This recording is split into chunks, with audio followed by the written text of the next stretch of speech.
আমার চ্যানেলে আপনাকে স্বাগত। তো আজ আমি 2025-এ কীভাবে নতুন করে রেশন কার্ড করবেন অনলাইনে, তো সমস্ত কিছু আমি এই ভিডিওতে বলে দেবো। ভিডিওটা স্কিপ না করে পুরো ভিডিওটা দেখবেন এবং ভিডিওটা ভালো লাগলে লাইক এবং সাবস্ক্রাইব করে দেবেন আরও নতুন ভিডিও পাওয়ার জন্য। আর চলে আসুন আমার স্ক্রিনে। তো নতুন ওয়েবসাইট থেকে আপনারা নতুন রেশন কার্ড কীভাবে আবেদন করবেন, তো সমস্ত আমি ভিডিওতে বলবো। প্রথমে আপনি সিটিজেন কর্নারে ক্লিক করলে রেশন কার্ড রিলেটেড, তারপরে এখানে রেশন কার্ড স্বসেবা এখানে আপনি ক্লিক করলেন। এখানে আপনার একটা ড্যাশবোর্ড দেবে অ্যাপ্লাই অনলাইন বলে। তো এখানে আপনি পরিবারের যে কোনো একজনের আধার কার্ডের নাম্বারটা বসালেন। তারপর চেকবক্সে ক্লিক করে সেন্ড ওটিপি করবেন। হেড অফ দ্য ফ্যামিলির আধার কার্ড দিতে হবে, যে কোনো একজনের দিলে হবে। তারপর এখানে একটা ওটিপি আসবে, সাবমিট দিলেন। তারপরে এখানে তার সেই ব্যক্তির নাম বা বার্থ সার্টিফিকেট সব কিছু শো করবে, রেশন কার্ড, মোবাইল নাম্বার। তবে এখানে বলে দেবো উপরে রেশন কার্ড কি আপনার, আপনি এখানে হ্যাঁ সিলেক্ট করলেন, তারপর নেক্সট করলেন।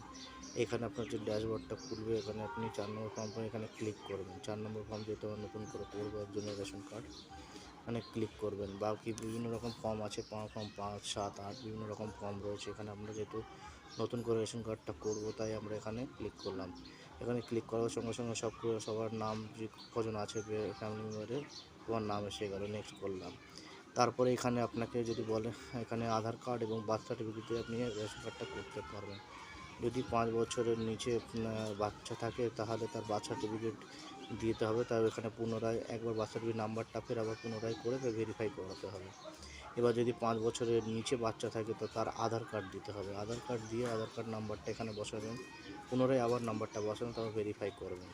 আর একটা কথা বলে রাখি যে এখন যে নিয়মটা হয়ে গেছে, একটা পরিবারে দুটো রেশন কার্ড থাকা চলবে না, কিন্তু একটা আধার কার্ড দিয়ে দুটো রেশন কার্ডও করা সম্ভব হবে না। তো আপনারা আধার কার্ড একবার যদি রেশন কার্ড হয়ে থাকে, আপনি যদি আধার কার্ড আরেকবার মেরে রেশন কার্ড করতে যান, তো আপনাকে করতে দেবে না, বলে দেবে যে আপনার রেশন কার্ড অলরেডি করা হয়েছে এই আধারের নাম্বারে। তো আপনি এখানে আধার কার্ডের নাম্বারটাই ইনপুট করে আমি আধার ভেরিফিকেশন করাবো। তা আমি এদিকে এগিয়ে যাচ্ছি। তো আমি যেহেতু 5 বছরের আমার উপরের ক্যান্ডিডেট আছে, তো তার আমি আধার কার্ডের নাম্বারটা এখানে বসাবো। আধার কার্ড সিলেক্ট করলাম। আধার কার্ডটা সিলেক্ট করার পরে আমি এখানে আধার কার্ডের নাম্বারটা বসাবো। তো এখানে নাম্বারে তার একটা ওটিপি, আধার আপডেট একটা ফোন নম্বরে ওটিপি আসবে, সেই ওটিপিটা আমি এখানে বসালাম।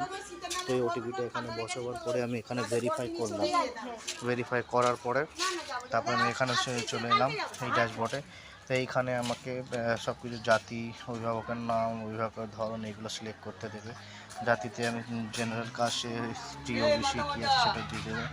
অভিভাবকের নাম কী দিয়ে দেবে। তারপরে আপনি এখানে নিচে আসবেন। এইখানে আপনাকে এটা কনফার্ম করতে হবে। কনফার্ম করে আপনার আধার কার্ডটা ফেচ হবে। এখানে আধার যাচাই করা হবে, দুটো টিক মার্ক করবেন। টিক মার্ক করার পরে চেকবক্স ক্লিক করার পরে নেক্সট আবার ক্লিক করবেন। ক্লিক করার পরে এখানে আপনার যেতে বলবে, এগিয়ে যাবেন। তারপরে আমরা এখানে একটা ড্যাশবোর্ড খুলবে, যেখানে আপনার ব্লক আর ডিস্ট্রিক্টটা অলরেডি চুজ করা থাকবে। আপনি খালি এখানে পিনকোড, আপনার পুলিশ স্টেশন এবং পোস্ট অফিসটা সিলেক্ট করলেন। তারপরে আপনি নেক্সট করলেন। তারপরে আপনার এখানে রেশন ডিলারের নাম অলরেডি শো করবে। আপনি নেক্সট করলেন। তারপরে আপনি এখানে 5 বছরের নিচে যদি থাকে, তাহলে তার বার্থ সার্টিফিকেট আপলোড করবেন। যদি 5 বছরের উপরে থাকে, তাহলে তার আধার কার্ড আপলোড করবেন জেপিজি ফরম্যাটে। তো আমি এখানে 5 বছরের উপরে আছে, সেহেতু আমি আধার কার্ডটা আপলোড করে সাবমিট করলাম। সাবমিট করার পরে আমার এখানে দেখাচ্ছে যে আপনার এই ফর্মটা সাবমিট হয়ে গেছে। তো আমার এটাকে স্ট্যাটাসটা চেক করতে বলছে। তো আমি এখানে স্ট্যাটাসটা চেক করার জন্য আমি এখানে দেখে নেবেন অ্যাপ্লিকেশন সাবমিটেড হয়েছে। তো এইভাবে আপনি আবার চেকও করতে পারবেন। তো এইভাবে আপনি আপনার পরিবারের রেশন কার্ড নতুনভাবে আবার নতুন করে অ্যাপ্লাই করতে পারবেন।